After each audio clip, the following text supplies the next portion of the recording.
And the class is dedicated tonight to George and Julia Andrews by our dear friend in Boston, Bob Andrews. These are Bob's parents. Bob, it's a big zchut, it's a big merit to teach in the memory of your parents. And I have no doubt, I'm not a prophet, still working on it. But I have little, let's say no doubt that they are looking down at you and what you've built for yourself and the things that you have dedicated yourself to and the help and the giving that you offer. And they're smiling and appreciative of that. I have no doubt about that.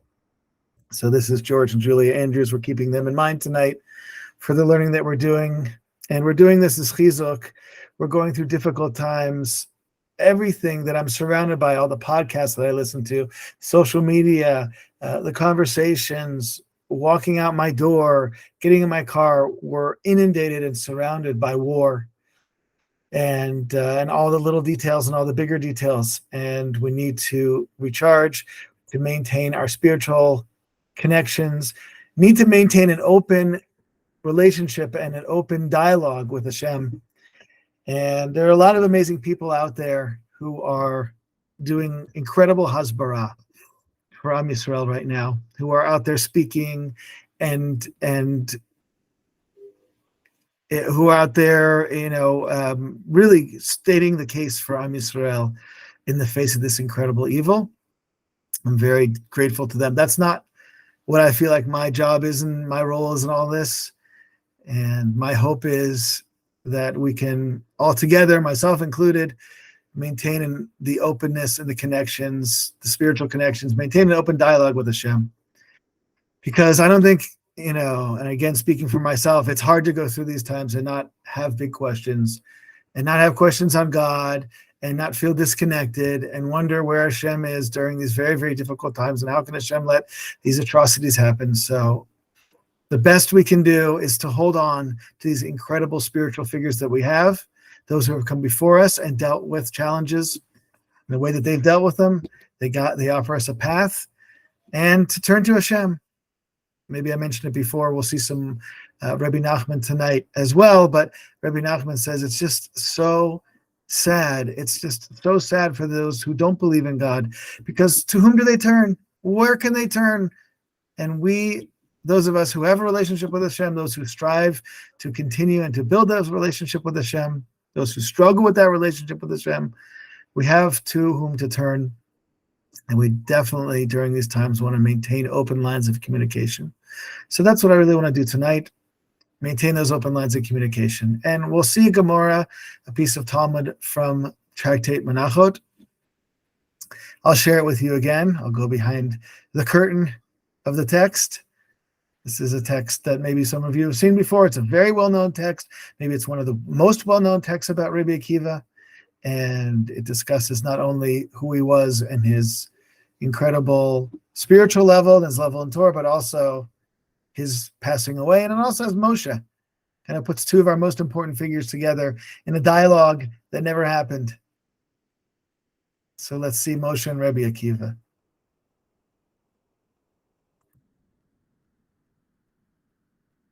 Okay, here we go.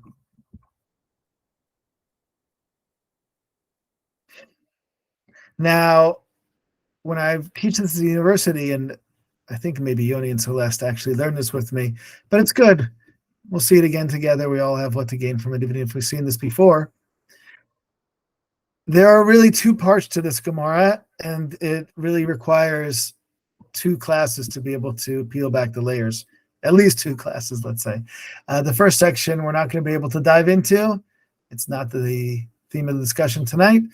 But the second section is where we'll spend our time. So this is really called the answer is silence. Okay. So the Talmud starts in Menachot, says Rabbi Yehuda says, that Rav says, when Moshe ascended on high, he found the Holy One, blessed is he, sitting and tying crowns on the letters of the Torah.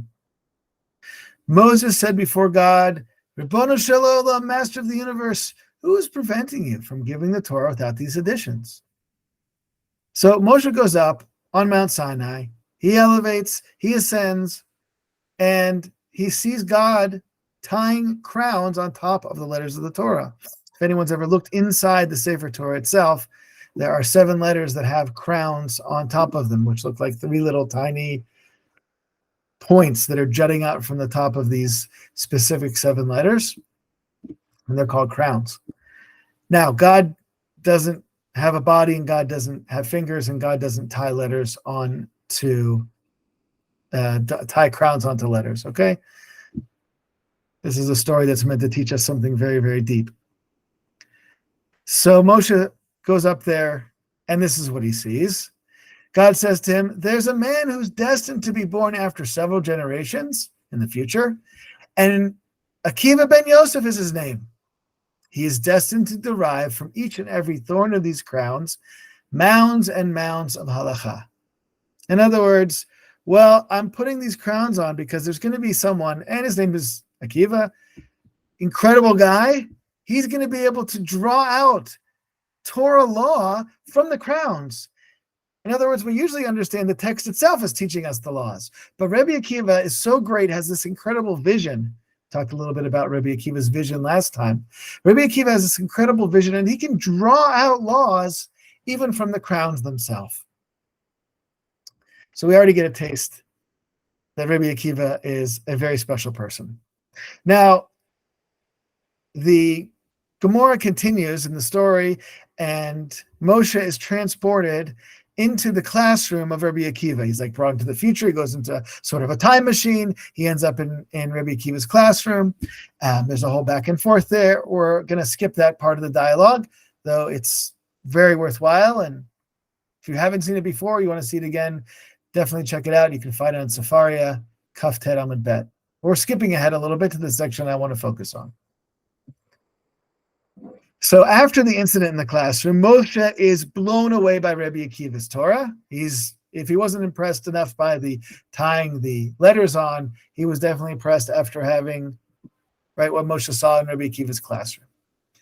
So Moses returned and came back before the Holy One, blessed is he, after seeing Rabbi Akiva's Torah, and said before him, Rabbonu Shalom, Master of the universe, you have a man as great as this, and yet you still choose to give the Torah through me? Why? In other words, look at this guy. I mean, he's just incredible. Like, I'm nothing compared to Rabbi Akiva. Give the Torah through him. So why? So God says to him, Shtok, be quiet. This intention arose before me. Can't answer this, but you have to just be quiet. So Moses continues talking to God and says, Master of the universe, Rabbanu Shalom, you have shown me Rabbi Akiva's Torah. Now show me his reward. In other words, the reward for the amount of Torah, the Torah that Rabbi Akiva has brought into the world, is teaching to the world, is so great. His reward, his Olam Haba, his next world, must be tremendous. Show that to me. Assuming there must be some sort of equivalence, right? You put in a hard day's work, should get a good paycheck. That's Moshe's logic. However, it doesn't exactly go that way. God said to him, return to where you were, right? This is the kind of the time machine that Moshe steps into. Moshe went back and saw that they were weighing Rabbi Akiva's flesh in a butcher shop. Okay, must have been an incredibly shocking vision. Unfortunately, as of late, we've been shown incredibly disgusting, vicious images of what Hamas has done to Jews. Unfortunately, this is not the first time that Jews have been subjected to this type of butchery. Doesn't tell the story here, it tells it in another piece in the Talmud. But Rabbi Akiva, because of the sin of teaching Torah in public, Rabbi Akiva was captured by the Romans, and his skin was peeled off of his body while he was alive. It's actually an incredible story in Brachot, I believe, and at the moment where he says, Shema Yisrael, Hashem Elokeinu, Hashem Echad, his soul left his body at the Echad, and therefore Rabbi Akiva becomes the embodiment of the great lover of God. Maybe that's another story we can look at as well that's appropriate for these times. But Moshe sees here a image of Rabbi Akiva's flesh being weighed at the butcher shop, the after effects of this vicious, cynical killing that Rabbi Akiva has been subject to. So Moshe, this is the opposite of what Moshe expected. So Moshe says before God, Rabbonu Shel Olam, Zot Torah, v'zos scharo, this is the Torah and this is a reward. So God says to him the same answer that he said before, Shtok, be quiet. Usually in the modern Hebrew, it's a bit of a harsh thing to say. It's like, shut up. Shtok, kach ala b'makshava lefanai. This is the way that it arose in tension before me. Now, if we just step back for a second and just try to, without looking at any of the commentaries, try to understand the Gemara and what's going on, it's a bit of a difficult piece to swallow. Moshe has a very logical question. He wants to know why there's such a lack of why there's such a lack of what's the word? There's something illogical going on here. There's a lack of, someone knows the word that I'm trying to think of. You can feel free to chime in. Like, I'm expecting, big reward, and what's happening is punishment, incredible pain. I mean, who can imagine, God forbid, what it would be like to have one's skin peeled off and to be able to die like that? This is what he saw. This is his reward. Doesn't match. And nevertheless, Moshe of all people, right? He was the one that spoke to God, pei al pei. He had the most intimate relationship with God of all the prophets. He had the red phone, so to speak, on his desk. At any point, he could be able to speak to God. It wasn't the case with any of the other prophets. Our deeper sources said he had the aspaclaria de Mahira. He had a clear lens, where all the other prophets had a tinted lens through which they saw God and heard their prophecy. So if anyone's going to hear it how it is, it's going to be Moshe. And nevertheless, Moshe is still the one that says, "Shtok." Seems very harsh. We have to characterize God in this story. Seems like an uncompassionate, uncaring figure who sees that someone is struggling to understand why things are the way they are and just says, "Shut up, you can't understand it, so just sit down and keep your mouth quiet." It's a difficult way to read the story. I think on the face of it, it's a possible way to read the story. However, I'd like to offer a couple different readings of the story, and I think these stories really resonate much truer with the intention of the story, not to paint God as this kind of unfeeling, uncaring father figure who's pointing his finger and saying, "Shut up and stay in the corner," but really explaining something very deep about our relationship with this world, and specifically our relationship to tragedy and calamity, and what our response is, and what a proper response is in the face of calamity. Now, I just want to make an important point before we go into this. The response to calamity that we're talking about here is about our relationship with God, not how we relate on the outside. In other words, everything we're talking about here is not how one would relate to the Romans. Okay, it doesn't translate to this is the way one relates to the current situation and how they would articulate themselves about what's going on right now with Hamas and the war. Okay, we're talking really here about a deep personal spiritual relationship between ourselves and God. Okay, just to clarify that. Okay, here we're going to go into Rabbi Nachman. As I mentioned before, I'm just getting a lot of chizuk from Rabbi Nachman's teachings right now. This is his magnum opus, the Kutei Moharan, collections of teachings put together by his main student, Rabbi Yonatan. I think I mentioned this before, but it's worthwhile to mention again. Rabbi Nachman lived most of his life in Breslov, but he spent the last few months of his life in Uman, where he was buried, which is because he, passing through Uman at a certain point, said to his student Rabbi Yonatan, this would be a good place to be buried because of all the Kedoshim here. There were a large number of martyrs that were killed by Cossacks in the town of Uman, and therefore Rabbi Nachman wanted to be buried with this large number of Kedoshim, of these martyrs that were killed there. So just to point out that Rabbi Nachman also saw difficult times in his days. Okay, here's Rabbi Nachman from the Kutei Moharan. Blow this up a little bit so everyone can see it.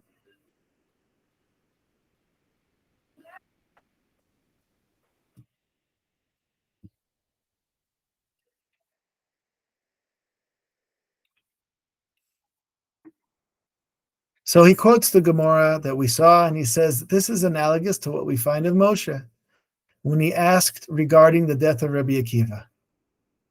Is this the Torah, and is this the reward? They answered him, be silent. Okay. Thus has arisen in thought, the Gemara that we saw.